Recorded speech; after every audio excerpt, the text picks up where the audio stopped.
on this episode of Bot vs. Con.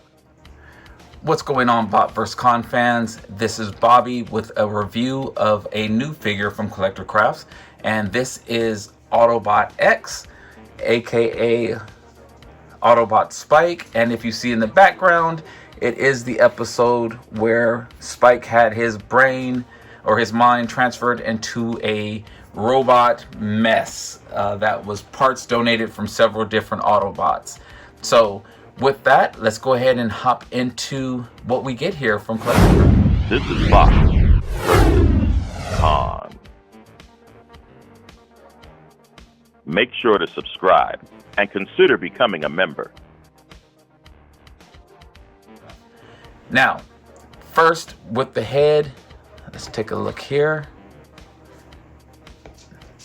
That face is so depressing looking, and I mean, as you can see in the background there, it's kind of what was going on in the episode. He has the prowl horn, or whatever you want to call that, crown piece there, and the bent one from, is that Prime, I guess? I don't know who that one's from, actually. You have Hound's rocket here. Prowl's chest. I just can't remember all the Autobots that contributed to this guy. I think this is Trailbreaker's weapon here, and maybe something from Sunstreaker. I think this is Prowl's gun as well. But again, lots of hodgepodge pieces here. So let's go ahead and dive in. Now, again, we talked about this head. It does rotate, and it's on a ball joint, so it can look up, pretty good there. It can look down, again, very good there. Also, these arms, they're on a peg, and if I take this off, which these are removable, the weapons are removable, it will go up all the way. So let's just look at this one. And let me raise the camera just a little bit, so you can see, and it holds, which is really cool there. You do get full rotation. You do get elbow bend, and it's tight, so be careful. There we go. So you get a full elbow bend there. You do get rotation. I believe this can come off. This does come off, actually. I haven't tried it. It's in there very snug, so be careful. I did mention that the weapons do come off here, and just twist that off, and again, it's just a peg in a hole.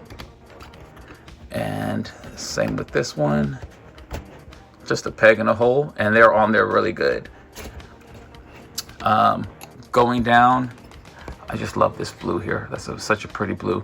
The purple isn't shining through. This is a very deep, rich purple here, which looks really good. And just look at all the details in the chest there. You also get a waist swivel here. There is not an ab crunch. Sorry. Oh, I take that back. There is an ab crunch. Look at that there. So that's really cool. We have hip skirts in the front here. The legs do go up about that far. They may go up further, but I just don't want to mess with this, just in case. Again, this is 3D printed. We get a 90-degree leg bend there. There is, let's see if we can do it. There we go. There is, and this is, again, snug. Thigh rotation there. There is butt flaps, and these go all the way back, and his leg goes all the way back as well. So good bend there. There are no side skirts, so no karate poses for this guy. Hands are articulated as well. The fingers are just one joint for the fingers. We do get little wrist action here as well. I think this thing looks amazing.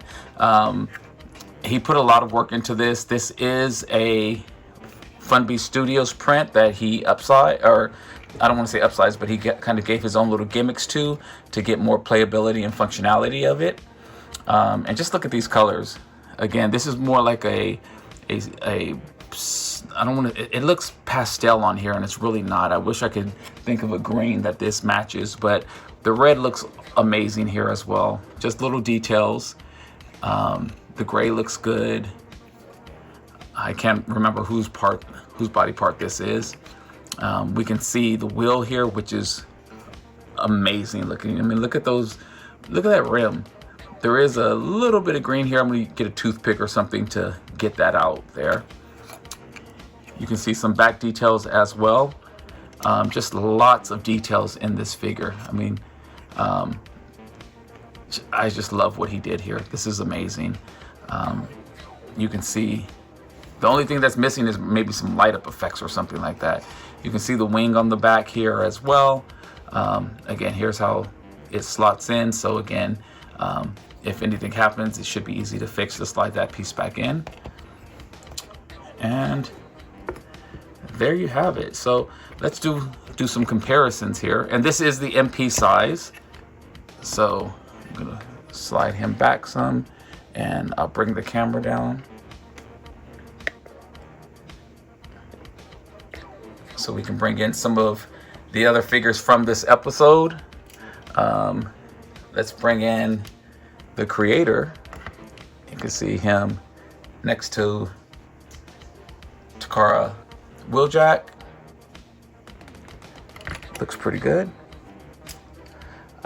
Earlier in the scene, he had a battle with Sunstreaker, and here's DX9's version of Sideswipe for some size comparisons there. And then let's go ahead and bring in the man himself. Put him on this side. And we can see how he sizes up with MP44, which looks pretty good there. So this is a big boy here. I think it looks great. Now, I would recommend that if you're looking to pick this figure up, to go to Collectors Craft's Facebook page, where you can actually receive a 10% discount. You can also go to his store, which is open 24 hours on eBay at Collectors Craft as well. The price for this is, I believe, $125. Don't quote me on that. Go look just to make sure. But he does have this in Legend scale as well as Voyager. Now in the Legend scale, there is a little bit of differences. There's just because it's a little bit smaller, so there were some points that he couldn't put in there. Oh, before I do that, something I forgot to put in, some other people from that episode. And what would it be like if we didn't include Spike himself? And it's hard to get this guy to stand up, so I'll just hold him. As well as Sparkplug. So again, you can see just how big this guy is next to MP figures. So there you have it. Check out Collectors Craft.